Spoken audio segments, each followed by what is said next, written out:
and welcome to another edition of Booming Encore's Tweet Talk.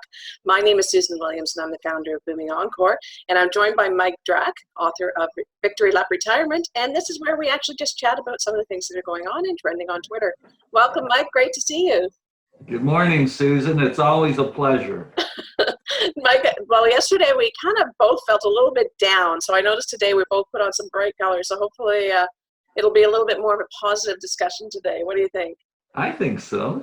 I think so too. So why don't we start off with one of the positive stories that was just recently in the news.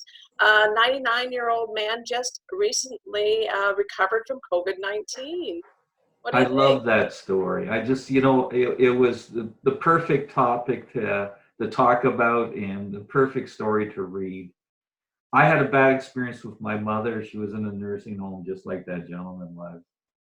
And, it was a rough ride. She died from pneumonia. Somewhat similar to what people go through with this virus. And I thought, for some reason, I got in my mind that if an old person got it, they were done. There was no coming back. They wouldn't be able to hold on, and life was over.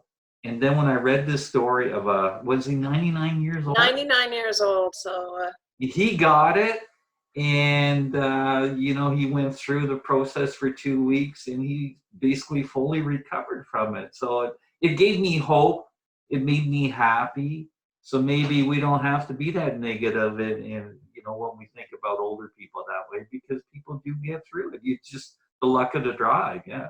I guess, and I think it also means that, there is the potential for recovery. So just because someone elderly, like you said, gets it, doesn't necessarily mean that it's a death sentence. I'm sure the likelihood's much higher because often there's underlying conditions, which is one of the things that they're saying is a major contributor. But I thought that was a heartwarming story too. It was nice to see. It was beautiful. Yeah, it was nice to see. Thank you for that one. You're welcome. Well, let's keep that positive vibe going. There was also another one of Zoomers, and they're calling themselves the Z generation, helping boomers. And so another grassroots story of a generation of younger folks who are actually getting together and making sure that older people are getting, whatever food supplies they need, or, if they have to self-isolate, at least some company, away from the window, that sort of thing. So that was great to see, especially since, Mike, I don't know whether you actually saw that other nasty story of generations where somebody was starting the hashtag, what was it called? A boomer remover, which was really quite a negative trend on Twitter, where people were commenting that, this was sort of life's way of removing older people from the population. Thanks a lot, Susan. You're making my day with that one. But you know what? It's funny because the news tends to focus on the negative stuff, right? Mm-hmm. And you get these people with their comments and all that nonsense. But then you see the good people step up. And, they're doing so many great things and they're helping out. I think maybe sometimes they think because the odds of them catching it won't, are lower, or maybe it won't be as bad if they catch it. So they're willing to step up and help others. And it's just a beautiful story again. But yeah, it is. Okay, so let's keep that positive news going, because also there was an announcement this morning that Medtronic, who is a medical device manufacturer, is giving away the ventilation design specs to any company that is interested in actually manufacturing it. So it's actually, we're seeing this sharing continue out through the business world, which I also thought was very uplifting. What do you think? Well, no, for sure. And that's the way it should be. It reminds me of the war effort back in World War II when, we read these stories of what people, coming together, and a lot of ladies that went on the assembly lines for aircraft fighters and for bombs and things like that. We're all in the same boat, and everyone needs to contribute and help out. And it's so nice to see that they're not worried so much about future profits. They're more concerned with helping people. And that's the way it should be. Absolutely. And just to end on one more positive note, there's a hashtag that a doctor actually started sharing, and it's hashtag Faces Fighting COVID-19. And they're trying to recognize the faces and help people realize there really are people behind the scenes, fighting this on our behalf, and we need to give them that recognition. So if you're on Twitter, make sure you go in and give them a salute and a thank you, because I think they're so right. We just need to make sure that we realize it and recognize that there's actually live people behind this, trying to fight it on our behalf. So we need to make sure that we express our gratitude to them. Any thoughts on that, Mike? No, you're completely correct. I was watching CNN the other night, and they were showing different people. Yeah, the nurses and the doctors in the hospitals, and the people that deliver supplies and things like that.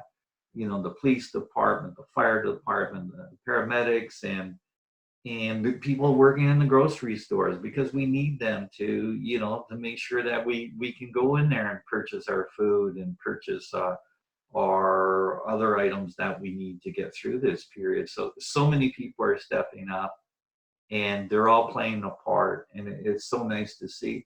And that's why I think when we come out of this thing, we're going to be stronger for it.